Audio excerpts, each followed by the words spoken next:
നമ്മുടെ ഇന്ത്യയിൽ ബ്രിട്ടീഷുകാരുടെ ഭരണം അവസാനിപ്പിച്ച ഒരു പരമോന്നത രാജ്യമായതിന്റെ ഓർമ്മക്കായിട്ടാണ്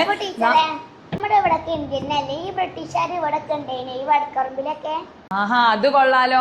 നമ്മുടെ വടക്കുപറമ്പ് മുടിക്കൂടും തെക്കേക്കരയും കിഴക്കുംപറമ്പ് എല്ലാം ഇന്ത്യ തന്നെയാണ്.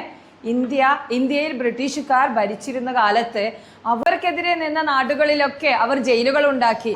അവിടെ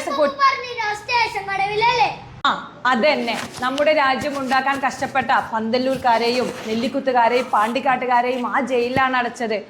ആ ജയിൽ കാണാത്തവരുണ്ട് ഇവിടെ?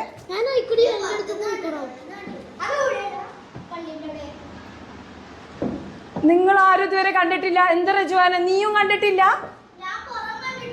ഇത്ര അടുത്ത ആ ഒരു ജയിലുണ്ടായിട്ട് ആരും കണ്ടിട്ടില്ല. എന്ന് എല്ലാരും ബുക്കടച്ചു വെച്ചേ. നമ്മുടെ നാട്ടിൽ സ്വാതന്ത്ര്യ സമരങ്ങളിൽ പങ്കെടുക്കുന്നവരെ പാണ്ടിക്കാട് പട്ടാള ക്യാമ്പിലേക്ക് കൊണ്ടുപോകും. അറസ്റ്റ് രേഖപ്പെടുത്തി നേരെ വെള്ളുവങ്ങാട് വഴി നമ്മുടെ കടലുണ്ടിപ്പുഴയിലൂടെ മുടിക്കോട് പോലീസ് ഔട്ട് പോസ്റ്റിലേക്ക് എത്തിക്കുകയാണ് ചെയ്യുന്നത്. ഇവിടെ വെച്ചാണ് വാര്യംകുന്നത്ത് കുഞ്ഞഹമ്മദ് ഹാജിയുടെ നേതൃത്വത്തിൽ ഒറ്റുകാരൻ ബ്രിട്ടീഷ് പോലീസുകാരനായ കർത്താട് ഐബ്രോസിനെ വെട്ടിക്കൊന്നത്. നമ്മുടെ വടക്കറമ്പ് ഭാഗത്ത് ഒരുപാട് വീടുകൾ അന്ന് സമരകാലത്ത് തീയിട്ടിരുന്നു.